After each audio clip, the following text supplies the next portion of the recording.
a boy abandoned in the wildlife sanctuary. On a desolate trail deep within the wildlife sanctuary, a frail and dirt-streaked boy, no more than 4 years old, staggered forward. His small legs trembled, and his large, tear-filled eyes reflected pure terror. His tattered shirt was covered in dust, and his tiny hands clutched a ragged teddy bear, the only thing he could hold onto in this terrifying moment. There was no one else around. Only the eerie sound of the wind whistling through towering trees, the rustling of dry leaves, and the unfamiliar noises of the untamed forest. The boy, named Leo, could not understand why his mother had disappeared. Just moments ago, she had been holding his hand. But now, all he could see was an endless dirt path stretching before him. Leo cried out, his sobs catching in his throat. The suffocating silence pressed down upon him. Suddenly, a sound came from the dense brush by the roadside, a low, powerful growl. Two glowing golden eyes emerged from the darkness. Leo froze in place. A massive beast was hiding, watching him. His heartbeat pounded in his chest. He wanted to run, but his small legs refused to move. Instinct warned him that a single wrong move and everything could end right there. Leo stood motionless, tears streaming down his cheeks, too afraid to move. The brush ahead rustled, and then a colossal shadow stepped forward. A fully grown lion, its thick mane framing a pair of piercing, calculating eyes. It sniffed the air, silently observing the small, trembling boy in front of it. The beast let out a low, guttural growl, the deep resonance filling the silent air. Leo bit his lip, trying to stifle his sobs, but fear constricted his chest. The lion took slow, deliberate steps, circling him. Its sharp claws dug into the parched earth. Its tail swayed ever so slightly. It was hesitant, assessing. Suddenly, the lion stopped. Its golden eyes flickered with alertness. Then it raised its head, opened its mouth, and let out a deafening roar that shook the entire forest. Leo jumped, clutching his teddy bear tightly, his heart nearly stopping. But then he noticed something strange. The lion was not looking at him. It was looking behind him. At that moment, a heavy sound echoed. Another dark figure lunged forward, kicking up dust. Another lion, just as enormous, approached with a menacing gaze. Leo shuddered, realizing the horrifying truth. He was not just facing one lion, but two. And this time, things might end in a way he could never have imagined. Leo took a shaky step back, but his legs wobbled uncontrollably. The two lions stood face to face, growling in open challenge. Were they fighting over territory or over him? He didn't know. He only knew that if he stayed still, he could become their meal at any moment. Suddenly, the newcomer charged. The two beasts clashed, their razor-sharp claws tearing through the air, fierce roars echoing through the wilderness. Dirt and debris flew everywhere. Leo pressed himself against a tree, clutching his teddy bear, his heart pounding so hard it felt like it might burst from his chest. What could he do? Unexpectedly, one of the lions was hurled aside, its massive body crashing into the ground with a heavy thud. The other turned sharply toward Leo. He froze. That gaze, filled with both hunger and deadly precision, left him breathless. But then, the unexpected happened. The defeated lion did not surrender. It rose, blood dripping from a deep claw mark on its shoulder, and lunged once more. Leo seized the moment, inhaled sharply, and bolted away, ignoring the thorns tearing at his skin, ignoring the searing burn in his lungs with every desperate breath. There was only one thought in his mind. He had to survive. Leo ran like an arrow through the dense foliage. Branches whipped against his face, thorns cut into his flesh, but he felt no pain. Behind him, the ferocious roars still rumbled, like thunder crashing across a clear sky. The lions had yet to end their brutal battle, but he knew.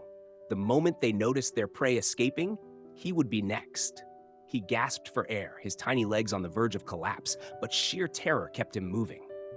The jungle was thick, the darkness making everything more treacherous. His foot slipped on the dry leaves, nearly sending him into a hidden pit. A black snake slithered past him, but he had no energy left to fear it. Run! He had to keep running. Then ahead, he saw a river. The water was fast and wild, but it was his only way out. No time for hesitation. Leo took a deep breath and leaped. The icy water swallowed him, pulling him into a violent, swirling current. He flailed, struggling against the rushing waters, his breaths growing shorter. A massive rock loomed before him. He reached out, but the current was too strong. Could he escape? Leo fought to keep breathing, but the raging river carried him like a fragile leaf in a storm. He thrashed, reaching for anything to hold onto. His vision blurred from the freezing water. His lungs screamed for air. Then a large floating log appeared.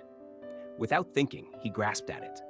The force of the water nearly tore him away, but with the last of his strength, he clung to it tightly, letting the current carry him away from danger. After what felt like an eternity, the river began to slow.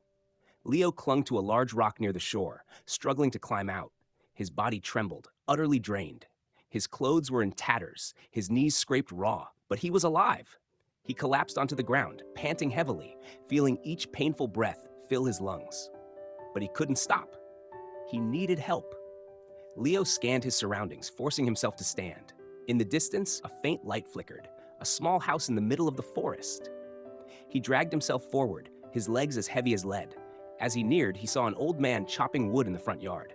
The man turned, startled to see Leo. "Child, what happened to you?" he asked, his voice filled with concern. Leo tried to speak, but exhaustion overcame him, and his vision went black. Leo trembled as he clung to the old man, his body turning ice cold when he spotted the massive figure standing at the porch. Golden eyes, a powerful body, and a deep, threatening growl. It was the very same lion that had nearly taken his life just hours before. He screamed in terror, clambering onto the old man's back, tears streaming down his face. "It's him! That monster tried to eat me!" Leo wailed, but the old man remained calm. He gently patted Leo's hand, his voice steady yet firm as he looked toward the lion. "Easy now, Coda." Leo's eyes widened in disbelief. He glanced between the old man and the lion. The beast stood still, but it did not appear ready to attack. Its golden eyes held something familiar, not the gaze of a predator stalking its prey, but something softer. "This is Coda," the old man said quietly. "He's not your enemy. He was the one who saved you from the other lion. Look at him. His body bears fresh battle wounds. He fought for you." Leo stared at the old man, unable to comprehend his words. Slowly, the man stepped forward and placed a gentle hand on Coda's mane, stroking it as though soothing a child. "My name is Magnus," the old man continued. "Coda has been with me since he was a cub. His mother was lost to a terrible storm, and I have raised him ever since. He is not a killer, Leo. He is a friend." The boy swallowed hard, his eyes still filled with doubt, but no longer consumed by fear. Coda timidly stepped closer, lowering his head as if to show friendliness. Leo instinctively took a step back, but Magnus placed a reassuring hand on his shoulder. "Try trusting him, Leo, just as I have trusted you." That night, Leo sat by the fire, his eyes still filled with fear as he recalled the fierce gaze of the wild lion. Old Magnus gently stroked his head and began telling him about Coda's past, the lion that had saved him. "He was once an abandoned child too, just like you," Magnus said, his eyes gazing into the flickering flames. "A great storm took his mother away, and I found him. Small, weak, and shivering beneath a fallen tree. I brought him back, and since then, he has seen me as his family." Leo sat in silence. He remembered the moment Coda stood between him and the other ferocious lion, protecting him. Maybe Coda wasn't the terrifying monster he had thought. After a long pause, Magnus sighed. "And you, Leo. I don't know why you were left alone in this forest, but I do know one thing. You deserve a home." He looked straight into Leo's eyes, his voice warm yet firm. "If you want, I will be your grandfather. Will you accept that?"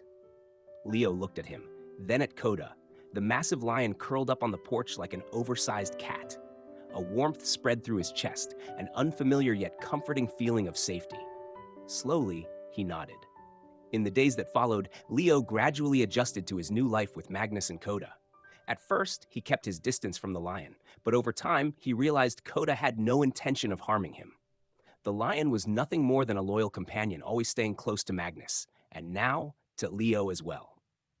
One day, curiosity led Leo to step closer to Coda as he lay resting under the shade of a tree. Hesitantly, he reached out and gently touched the lion's thick fur. Coda opened his eyes, looked at him for a moment, then suddenly nudged his head into Leo's hand. Leo flinched at first, but then he laughed. It was the first time he had truly laughed since being abandoned. From that moment on, Leo and Coda became an inseparable pair. He ran across the fields, and Coda chased after him. He climbed trees, and Coda waited below. At night, he leaned against Coda, listening to the lion's steady breaths as he drifted off to sleep. Magnus watched the two children, one human, one lion, grow up together, a satisfied smile on his face. Perhaps fate had always meant for them to meet.